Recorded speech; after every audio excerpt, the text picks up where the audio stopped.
Welcome to SVG-TV News for Tuesday, November 27th, 2018. I am Rochelle Baptiste with the details. Scotiabank today announced agreements with respect to certain of its Caribbean operations, including here in St. Vincent and the Grenadines. Scotiabank, which has operated in the Caribbean since 1889, said that it would refocus its business in the region to its core markets with significant scale by selling its insurance operations in Jamaica and Trinidad and Tobago to Sagicor Financial Corporation, with whom it will partner to sell insurance products. The bank has also entered into an agreement to sell its banking operations in St. Vincent and the Grenadines, Anguilla, Antigua, Dominica, Grenada, Guyana, St. Kitts and Nevis, St. Lucia, and St. Martin to Republic Financial Holdings Limited, a leading financial group based in Trinidad and Tobago. Efforts by SVGTV News to reach local managers at the bank to comment on the latest development were unsuccessful. However, according to other media reports, as part of the proposed agreements, impacted employees of Scotiabank in St. Vincent and the Grenadines and the other 8 affected Caribbean countries will join the Republic Financial Holdings Limited, and employees of Scotia Jamaica Life Insurance Company and Scotia Life Trinidad and Tobago Limited will join Sagicor, or a new licensed insurance sales entity that will be created as a result of the transaction. Scotiabank said it is committed to working closely with the Republic Financial Holdings Limited and with Sagicor to provide the smoothest transition possible for all customers and employees. Scotiabank has been operating here in St. Vincent and the Grenadines since 1977. In other news, 35 emergency services personnel are engaged in a 3-day regional security system incident command system course, which will better prepare them to respond to an incident.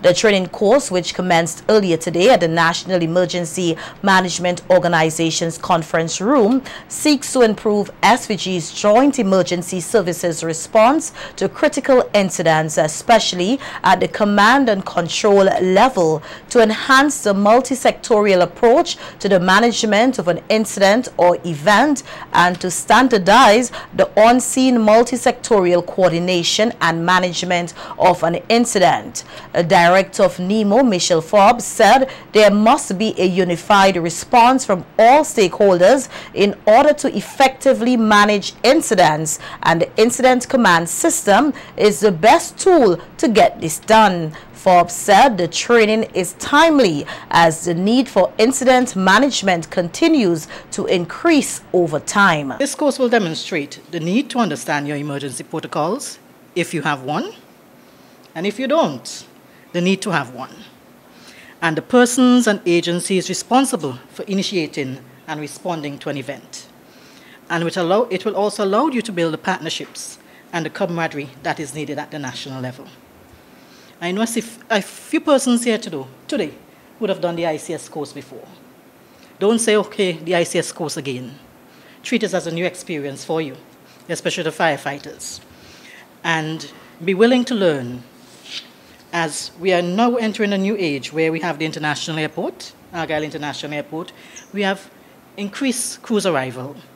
We have seen many incidents in and around the country where we will need to activate this whole mechanism to ensure that we manage this incident properly. Forbes said given the role played by the police, she believes the incident command system should be part of the recruitment training program of the RSVG police force. Institutions and the Commission of Police especially, to have the ICS institutionalized within your organization.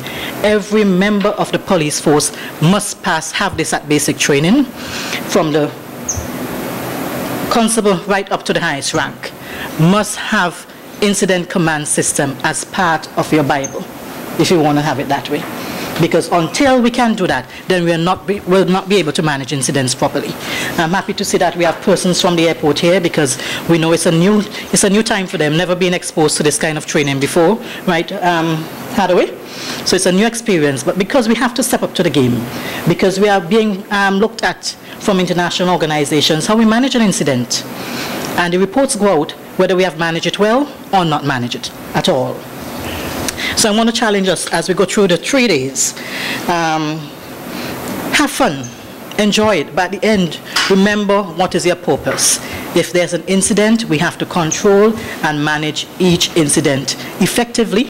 Meanwhile, Commissioner of Police Colin John said the organization's participation at the workshop is an indication of the police commitment to the safety of the public and encourage all participants to learn as much as possible.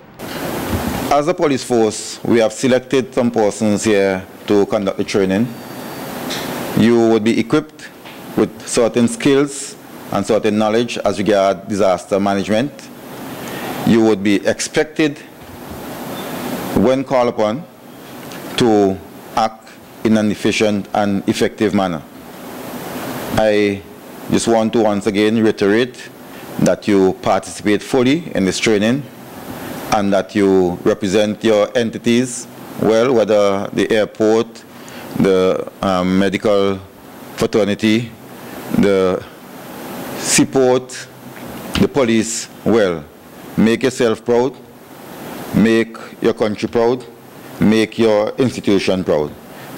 At this juncture, I want to officially announce the opening of this training conference and wish you all the best. Thank you.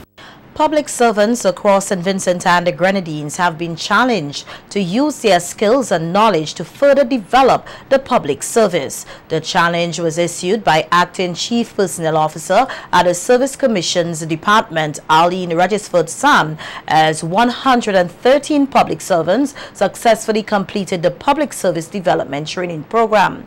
The training program lasted for 6 months and the participants were trained in various aspects relating to the public service, including financial management, the machinery of the government, and the civil service orders. At the closing ceremony last Friday at the NIS conference room, the Acting Chief Personnel Officer at the Service Commission's Department said the program's bar was set quite high, with the passing grade being 70%. She said this was implemented with the development of the participants in mind. This is deliberate. Not because we want it to be unsuccessful, but we expect that after having completed 3 years or more in the service, officers will approach the program with some level of knowledge, but more so with maturity and seriousness, that on assessment, persons will have a comfortable level of competence received from the years of experience and practice with the theoretical knowledge. Having said all that, now we are here. What are your expectations? Is it a promotion? Increased salary? Or are you satisfied with just the fact that you have an achievement to add to your CV? Whatever it may be, I urge you to see this course as something to add to the skills and competencies that you already possess. Sam also encouraged the participants to continue to seek out opportunities for personal development, as this would be an asset to the public service. As leaders in the public service, our expectation is that you will see each additional qualification as a means of growth and development, that you will show more maturity and strength of character, that you will be a good role model to your colleagues in the workplace, because what is of equal importance is a good attitude towards work, outstanding performance, and good attendance and punctuality. So I wish to congratulate you, the participants, on achieving this milestone. I am sure many of you would have gone on to other academic programs, but for those who have not, see this as your start. Think of other programs and workshops you can attend. Think of what you can do personally to be a better public officer. And finally, think of how you can encourage others to be better persons in their respective ministries, and together we can transform the public service into a more efficient and principled organization. Chairman of the Police and Public Service Commission, Cecil Blazer Williams, said the workshop was also designed to sharpen the minds of the participants. He said a training program by itself does not guarantee a person the desired promotion and encourage the participants to keep working towards their goal. That kind of situation where, although you have a degree, you are unable to move at the pace, at the rate that you would like to move at. But shouldn't you be still ambitious? Shouldn't you be still dedicated and committed to doing the work with heart, so to speak, with love? I know that sometimes people believe, well, I've worked hard, I should have been given the opportunity to move forward. Somebody else has moved forward. Should I give up, so to speak? In the words of one of the characters in Julius Caesar, ambition should be made of sterner stuff. The St. Vincent and the Grenadines Teachers Union, the SVG-TU, today advised teachers of the Lomans Anglican School to withdraw their services with immediate effect due to what it terms as deplorable working conditions. In a news release, the SVG-TU states that all the toilets that serve students have not been able to flush since Monday, and that earlier today, while school was in session, a sewage truck was on the compound emptying the septic tanks. The SVG-TU says the unbearable scent emanating from the truck, along with the loud sound of the suction device, interfered with the teaching and learning process at the school. The union further notes that members of staff are very uncomfortable with the situation, as the 400+ students at the school have been using the one staff toilet that is working. The SVG-TU says it takes its responsibility seriously and will not sacrifice the health of students, its members, or any other occupant of the building, and is also encouraging parents to keep their children at home until the situation has been rectified. Meanwhile, Minister of Education Sinclair Jimmy Prince told SVG-TV News this evening that he is aware of the issue. However, he believes the union's call for teachers to withdraw their services and parents to keep their children at home was premature. Minister Prince said the matter has been rectified and that he expects the school to function as normal tomorrow. The World Pediatric Project in St. Vincent and the Grenadines today received some financial support from Tropical Shipping Company. A check amounting to several $100s was handed over to the WPP Executive Director of the Eastern Caribbean, Lauren McIntosh. McIntosh said that they have been appealing to the public to support the programs of the WPP, and they are grateful for the gesture from the shipping company. The contribution obviously will definitely help us to defray some of the costs that we face in affording our children, and by extension the communities in St. Vincent and the Grenadines, affording them the critical health care that they need. So we thank you very much, Mr. McIntyre, and especially Tropical Shipping.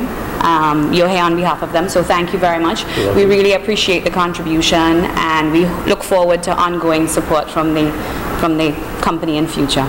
Island manager of Tropical Shipping, Cedric McIntyre, said that they thought it's best to support a worthy cause, as they were made aware of another mission that is expected in SVG next month. We're happy to make this contribution to the World Pediatric Project to basically assist the medical team, maybe the December medical mission, to in the clinics, so that they could assess the needy children of St. Vincent and the Grenadines as to the ailments. This is in keeping with our corporate social responsibility, and one of our initiatives is to help, the children, the youth empowerment in St. Vincent and the Grenadines. Two Vincentians, Franz George and Aria Ledlow, now serve on the prestigious Commonwealth Youth Council for the period 2018 to 2020. The Commonwealth Youth Council, the CYC, is the official voice of the young people across all Commonwealth nations. The Council's aim is to further advance the youth development agenda by integrating young people into the development work of the Commonwealth at national, regional and pan-Commonwealth levels. It also provides a sustainable platform for unified engagement with decision makers and youth-led development initiatives. George and Ledlow will serve on the Caribbean and Americas Regional Committee of the CYC alongside 9 other young professionals from the region. Chairman of the National 9 Mornings Committee, Michael Peters, said all is set for the launch of the 2018 9 Mornings Festival this Sunday, December 2nd. Peters told SVGTV News that the launch signals the commencement of Christmas in SVG with the annual parade and lighting of Heritage Square, followed by a concert. In that street parade, we have traditional music, then we have the police band, the cadet band, and your traditional music such as boom drum, string band, steel band, pan on the neck. We have the various community groups from around the country who will be coming down and demonstrating Christmas in their various communities, bringing their own music and their own style of marching around Kingstown. We've also brought in a number of lights because we're encouraging the public to be part of the street parade, so we'll be giving out these lights for persons. The lighted street parade has been a feature of the launch for many, many years now. We believe in the light as a symbol of peace, and our country don't need a great amount of peace at this time. 9 Mornings in SVG will run from the 16th to the 24th of December. This year, unlike previous years, the 9 Mornings activities will also be held on Sunday. Peters said that to date, 39 communities have signed on to host 9 Mornings activities. They are set to launch before December 15th. We had a plan 20 years ago that wherever you are in St. Vincent and the Grenadines, there should be a 9 Morning celebrations within walking distance of where you live. So we have, all these towns and villages across mainland St. Vincent, Dominic, Grenadines, Beckway, they're having their celebrations. Mustique, they're having their 9 Mornings. Union Island, they're having the 9 Mornings. So right across the country, in all the major population centers, towns and villages, we have a 9 Mornings activity. This year, the 9 Mornings Committee will also launch the limited edition of a 9 Mornings magazine. In addition to the 9 Mornings festivities, Peters said there is also the 9 nights of activities at the Botanical Gardens, which will be launched on December 15th. With the lighting of the gardens, and there is a program every evening right up until the 24th. So the Botanic Gardens, 9 nights, it is done in a family setting where everyone can take the family along, and amidst the trees and the lights, you have different activities taking place. 9 nights, Botanic Gardens.